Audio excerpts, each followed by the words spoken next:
It's the first ever edition of the Morning After podcast. Hans Olsen, Lloyd Cole, Scott Garrard. Hope you are all well on a beautiful Sunday morning. We've got 2 games under our belts in college football and look ahead to the BYU-Utah game. Gentlemen, how are you? Doing good so far, man. I got a really late start to the night, and I am tired now. Do you want to go into any details there?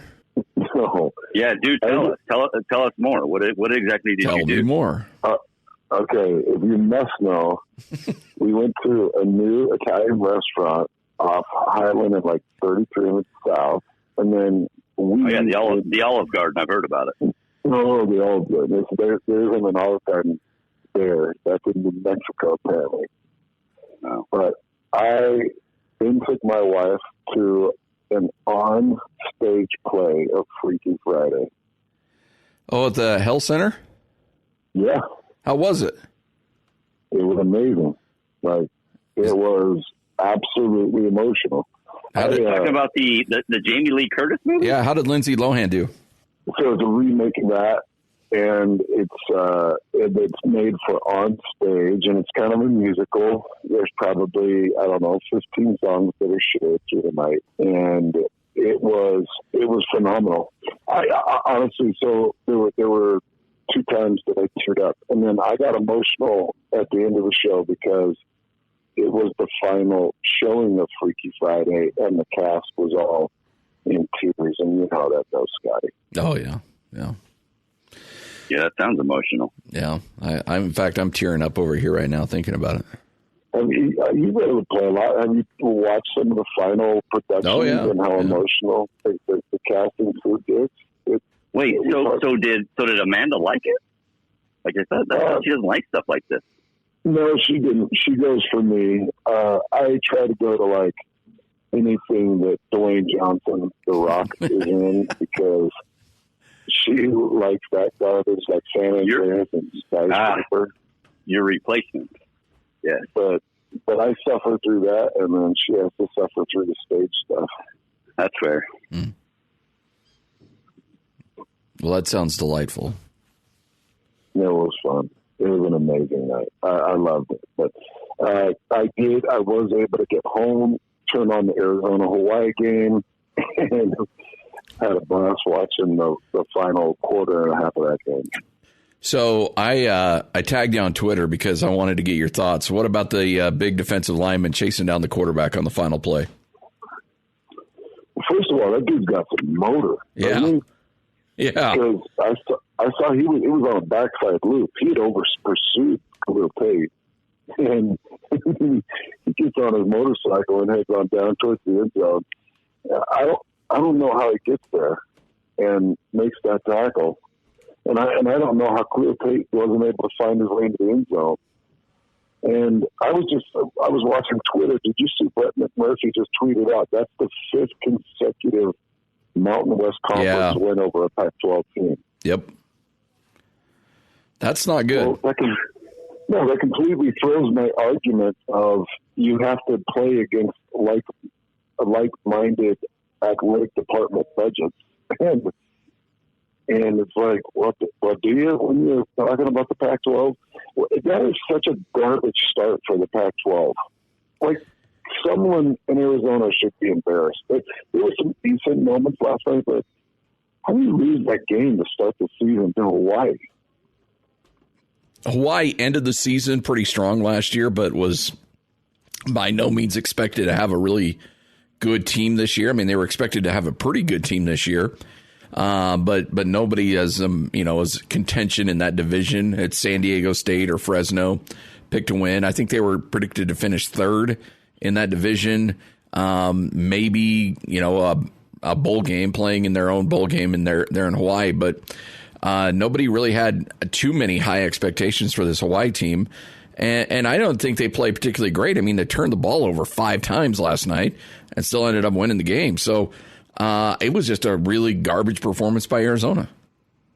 4 interceptions for Cole McDonald. Yeah. I mean, Dude throws for 4 touchdowns and he gets benched. Yeah, right. Like, that's pretty bad. And by the way, you got to be licking your chops if you're anybody playing Arizona, because they just give up 45 points. Well, and this is, you go back to last year when BYU's catching their stride at the beginning of the year. They're trying to find a win here and there, and they were able to sneak one out against Kevin Sumlin, weren't they? Yep. Yeah, I think, was it the first game of the year? Yeah, so I don't know, man. I don't know if Kevin Sumlin's around for the long haul. This seems like this team is struggling right out of the gates. I mean, Hawaii, I get it. Sometimes you catch a team off guard, and I was also watching kind of Twitter, saw some people talking about how this is why Pac-12 teams take an FCS team to start the season because they start slow. And it's like, wait, what? No. Can't use that as an excuse. No. Go look at your athletic department's budget, man. It's 3, maybe 4 times what Hawaii is. Yeah. You can't lose these games. These Power 5 teams that are losing these openers, especially when you've got a former Heisman candidate and a returning 1,000+ yard rusher. It's unbelievable. And I'm happy for Hawaii, and I'm really happy for the Mountain West Conference, because you guys know the better the Mountain West Conference does, the more likely they get the New Year's 6 bid. And if Utah State can stick in there and play their butts off like they did last year, then maybe they get that New Year's 6 nod. So you want these Mountain West Conference teams to win, but man, I'm embarrassed for Arizona. Well, it's a bad look for the Pac-12, Lloyd. There's no doubt about it. And it's just more of the same and more criticism right out of the gate. And even if somebody else like Utah goes on a run, or Washington plays well, or Oregon plays well, this will be something that people will joke about and make fun of. And because the Pac-12 is the butt of everybody's joke in college football right now. And they need to find they need to find a way to show better in these games. Now you can look, okay, we both, I know we'll probably give our, I don't know, maybe we're not going to give our predictions right now, but the feeling all summer has been, oh man, Utah should beat BYU. But imagine if BYU, say, pulls off this upset. It's at home. Pulls off this upset, they beat Utah. So now you have Arizona that lost to Hawaii. You have Utah that loses to BYU. You have Stanford. That's actually a pretty good game. Stanford taking on Northwestern, but Colorado taking on Colorado State. Can you imagine if there's a chance Colorado? Yeah, Colorado State's going to be better this year. There's no doubt. Colorado State could win that game. By the way, Colorado's favored by 13. But imagine if they do upset them. Yeah. It could be a rough week right out of it's already started off bad for the Pac-12. These other games come up. It could be a really rough start for the Pac-12. Did you say that spread? Did you say that spread is 13? 13 right now for Colorado. For all you kids out there, remember, entertainment purposes only. But I'd be heavily, heavily interested in Colorado plus the 13 in that game. Sorry, Hans. You could look at this and say that it's good news for Utah, because regardless of how good the other teams are in the Pac-12, if Utah goes through it undefeated and they're able to win that Pac-12 championship, that's all the better for them. I thought Arizona with Tate and Taylor in the backfield was going to be potentially a dangerous team. But like Lloyd pointed out, their defense isn't going to be able to do anything for them. By the way, I'm sure I know you guys saw this because it was blowing up. You saw Lee Corso's playoff teams and national championship teams, right? Yeah. Rematch of 08. Let's roll. Like that. Yeah. Okay. Is that like a Lee Corso? I don't know if I want Lee Corso picking my teams. I feel like he has a little bit of a curse to him. He doesn't I don't think he's very accurate these days. Does that feel like a curse to you?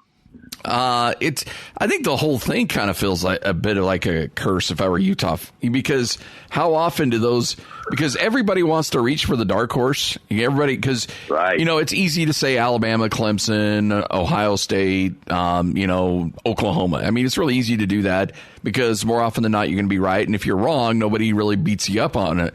But if you go outside the box and you find somebody like Utah and they hit, And then afterwards, you'd be like, well, I was the only one who said this. You know, it's like that's what guys reach a lot on stuff like this because they want to separate themselves. And a lot of times it doesn't hit. And a lot of times guys just do it. You know, I don't know. It seems like there's a lot of attention coming Utah's way. And you're right. It just feels weird. It feels like, I don't know, a little cringeworthy. And you're right. Lee Corso is not a overall stellar with his picks. Well, I can tell you this. And you guys saw it. It blew up on social media yesterday. And a kind of mixed reaction from fans. Some were embracing it. Some were fighting it. And the way I look at it, I think every fan should get involved and enjoy the preseason hype and enjoy the excitement of it and have fun with it and even tweet it and hype it and join in with it. Like that's what a fan's job is, and that's the fun that they get to have with a team. And I'd say more power to them. It's the locker room and the coaches' offices that struggle with this kind of stuff. Well, are you eating a cup of noodles? No, I'm not. Lloyd? I'm not eating a cup of noodles. I just heard a microwave. What was that, Lloyd? It's not a microwave. Was it the washer? Okay, I'm not going to lie. I'm not going to lie. Currently, I am in a shirt, and I am porky pigging it right now. So I need some underwear. My underwear are in the dryer. So I just started the dryer. Oh, wait a minute. By the way, I am not joking. You have a shirt on and nothing else. Yep, shirt on and nothing else. Lloyd, you have kids. What are you doing? No, they're gone. I have the house to myself. I kicked them out of the house. Everybody's gone. Oh, man, you made the gesture finally took them and left you. Maximus is looking at me weird, though. I bet. Oh, man. That is ridiculous. See, by the way, this is what you're gonna get on the morning after podcast. You're gonna get some great post-game, great morning after breakdown of games the night before. And me porky pigging it. Well, hopefully I don't get too much you porky pigging it. Back to the point I was making. Everybody should have fun with all this preseason hype. But it is gonna put Coach Whittingham and this staff in the overdrive, trying to keep the noise away from the kids. Because I've been around teams and I've actually been on teams that believed in their own hype, and you get caught when you believe in your own hype. It's not intentional. It's just something about the way you prepare. It's something about the way you go on the field. You know, we were talking to Coach Mack on Football Fridays, and Coach Mack was like, they're going to walk into Rivalry Stadium like they own it. And I asked Coach Mack, is that a good thing? He goes, no, not really. It's not. It's not a good thing. You know, you get that air of confidence, and it takes the motor, the focus, because in your mind, you're thinking, I'm just going to go out there and win this game. And I can remember being energized and thinking, even down to the detail of, well, this is a stat rack up for me. I just want to go out as many tackles as I can. I just want to blow this place up because I beat these teams. I beat this team. This team doesn't have any right being on the field, and that's when you get caught. The next thing you know, you're being hit on an angle, and you're down by 10, and everybody's looking around like deer in headlights. So coaches have to guard the team from having any of this hype getting into the minds of these players, and have to force them to believe that they're not as good as the media is telling them they are. And that's going to be a tough job for them. I don't know, mate. You know, you bring up a good point. Mac brings up a good point. He just seems like after last year, I can't imagine Utah comes into this game not with the right focus and not with the right mindset. But you think it could still happen? Well, if they, I do, because if they're sitting there thinking, right, we put up 35 points and a half. Oh, what was it? 35 points. It was a 35 points in. Was it 23 minutes? Yeah, just about. Right. They could sit there and look at it and say, guys, we put up 35 points in 23 minutes on these guys. All we got to do is go do what we did in the second half of that game. These guys are chumps. They were lucky to be in it. You know, like this is some of the mindset that could actually creep in to the locker room. Now, I do think they've got good season, but I don't think guys like I feel like I know Bradley and I or Jalen Johnson enough to believe that they're going to fight all that away from the team with good leadership and not let people believe it. But it is crazy because in certain areas of the locker room, certain guys start talking and they buy into it. They buy into their own strength and their own draft stock and their own preseason races. And, you know, your names in the Pac-12 preseason polls and in the Pac-12 preseason first, second team. They just have to make sure they shut all that noise out and believe that everything they earn or everything that they did is earned. And I've been a part, like, my senior year in high school, I know it's going back to my high school days. My senior year in high school, we were expected to run the table. They printed a news article in the Idaho Statesman, and the headline was Weezer Wolverine untouchable. And I started believing it, and all the teams started believing it, and it turned up to be bad. We got the state championship, but we bought into our own hype. I thought we were going to walk through the state championship untouched, and we all started buying the hype, and we didn't stay focused, and we didn't have the attention we needed. That happens to teams that are overhyped. That's one thing I think Nick Saban must be a mastermind at. Yeah. Because every year the first and second team, and every year he finishes first and second. And he has to keep them focused. We got complete. Well, I think I'm sorry. Go ahead, Lloyd. No, I think it's. I know we say this there. You know, every game you say, "God, you got to get out. You know, have a fast start. You got to score quick." I think this year it's more important than ever for Utah against BYU, and vice versa for both. I mean, for Utah to score and say, "Okay, see, this is who we are." Because if you have, you know, drive stall, your first drive stall, your second drive stall, I'm telling you that can ball up and BYU all of a sudden BYU has, which they already seem to have all the confidence in the world anyways. So, but they get two stops like that, and you know you could have a similar start to what you had last year. And I'm not saying hey Utah can't overcome that because obviously they've shown they can overcome that. But you don't want to make it a habit. How do you think? All right, so Lloyd, you bring up a really good point, and we'll spend all this week talking about this. Hans, how do you think this game starts between Utah and BYU? Does one team come out fast? Do you think BYU comes out fast and loose and may jump out to an early lead? I tend to believe that both of these teams are going to score early. Yeah, I know even against that Utah defense. Yeah, I know typically offenses are delayed and you've got sloppy games. I mean, you guys watched that Hawaii-Arizona game and how many interceptions. They did put up a lot of points, but you get some sloppy offense out of the game.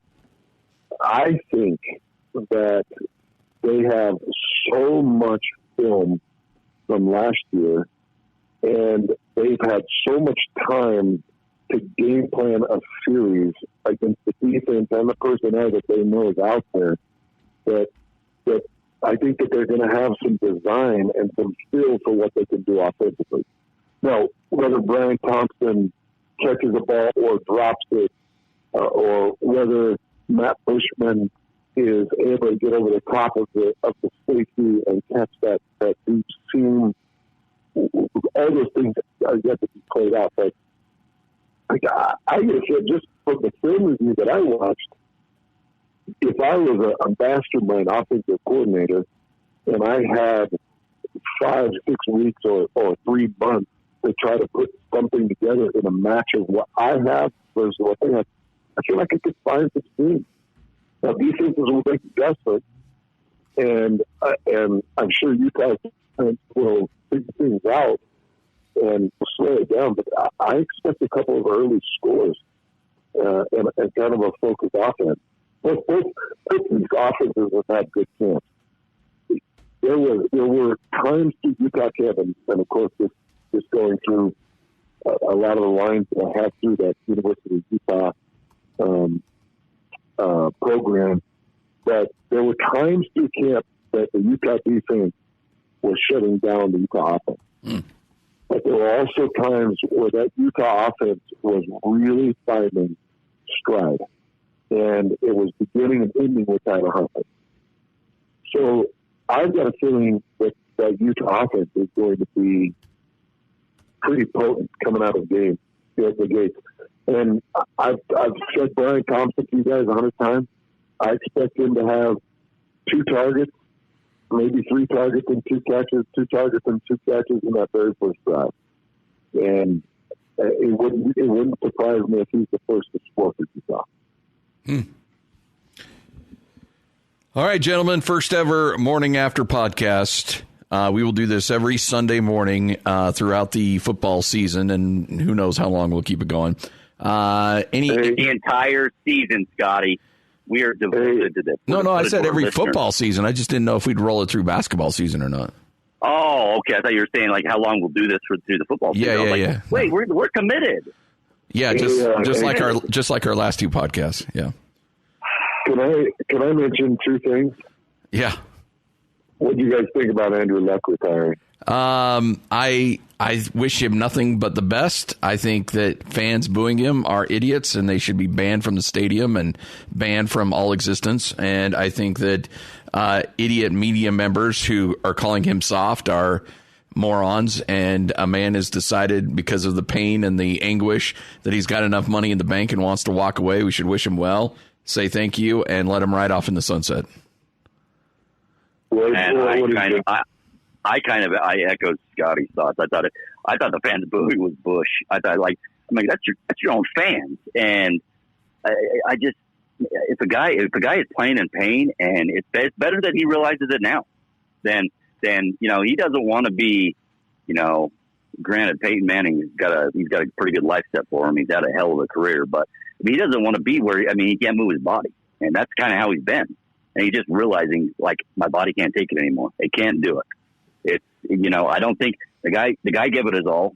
He's not going to be one of those players that has regrets for quitting, because I think he gave it his all. He gave it what he could, and his body just, you know what? Sometimes those injuries don't catch up with players, and it doesn't allow you to do what you want to do and be who you were at one point. And that's who he is. He's not, he can't be who he was. So I'm perfectly fine with it, and I think that I'm with you. I think the fans and the media members that were calling him Bush or calling him soft, I think that's garbage. I think at some point those Colts fans are going to want that moment back. They're going to want that chance to have Luck walking off the final time and not look like a crowd of morons. Yep. And I got to play in front of that Indianapolis Colts crowd, and I actually fell in love with those fans. They were for the 2.5 years when I was cutting that 3rd year, they were so good to me. And then when I came back to the Firebirds, they were incredible. Just great fans, but this is a level of embarrassment that I don't know, man.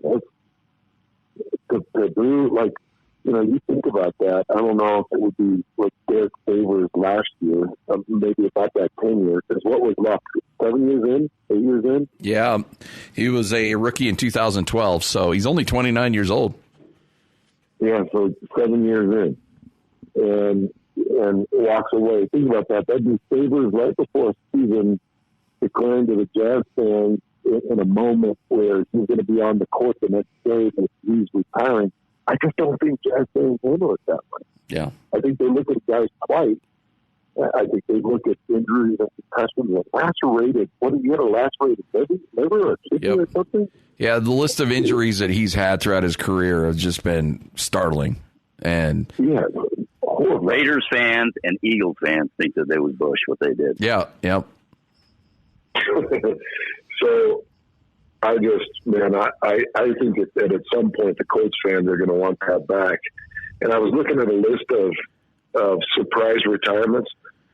I didn't realize Jim Brown retired at age 29, and that the year he retired was following the year where he was the leading rusher in yards and touchdowns in the NFL. And I didn't realize Barry Sanders was only 31. I was thinking he was 34 or 35. Yeah, I remember the Barry one taking the world by storm, too, when he shut it down. Oh, because he was going to shatter Walter Payton's record. He was going to shatter it with a terrible offensive line. The Lions never had a good team. I mean, he was going to shatter it with that team. And then the only other one I could remember was Calvin Johnson, and Calvin Johnson had a 1,300-yard receiving season the year before. Remember, Megatron called it quits. Yeah. So I can appreciate these guys. You know, I always wondered if I'd be the guy, if I would have made it 8 years and 9 years and signed that multi-million-dollar contract, I wondered if I'd have been the guy that lost the passion. Like my buddy, I always talk to you guys about that owned the turkey farm. You know, like it was a means to an end. He just wanted the money so he could do what he wanted to do. Well, I think between Luck's injuries and racking up the money and having it in front of him and whatever he's currently dealing with, he made the decision he wanted to make. Well, I was always impressed when you talked about because you could have played many, many more years in the AFL, I'm sure, as long as the league was around. But you walked away from it to start the radio career. And I thought it was interesting how you mentioned when training camp would have began, you didn't have any second doubts. Like, you're like, I'm living my best life right now. Like, I don't miss this. It felt so good. It felt so good. It felt good because I did have another career to transition into and something that I had a lot of passion for. And I felt like it was the right thing to do. And I didn't have the spotlight or nearly the scrutiny, but it did catch my team off guard. There's no question. It caught everybody off guard. But man, it was the right thing to do. And yeah, I never had doubts. I don't think he will either, Scotty. He'll be upset for a minute about these Colts fans, but he'll go to Twitter and he'll see on social media that everybody's just, loves him in the stocking. He loved them up in the presser, and he heard what they did. But it's not like he was going to come out and kill them anyways. Yeah, he was retiring. But he heard it. He loved them up. I think. I would have if I were him. I'd just be like, you know what? Give him double barrels. I'm like, I'm getting the heck out of here, and I'm going to Southern California, and you guys can deal with these winners. I'm out. Well, Scott, you have no class. No, those fans had no class. That was disgusting. You're a Broncos fan. Okay. Raider fan. Calm down over there. Porky picking it, man. Yeah. Don't sit there with a shirt, nothing on the lower half, and tell somebody else they're low class. That's ridiculous. Hey, you know what? Don't judge me. At least I'm here doing the show, okay? Don't judge me. All right. Hey, the other thing I wanted to mention, did you guys see last night the starting cornerback for Tennessee got arrested in a domestic violence case where he placed a threat to, and I don't have the exact quote in front of me, but something along the lines of shoot things up or shoot him up. And he was arrested and I think just released from jail this morning. And that's a huge blow for Tennessee. Bryce Thompson was going to be a stud for them.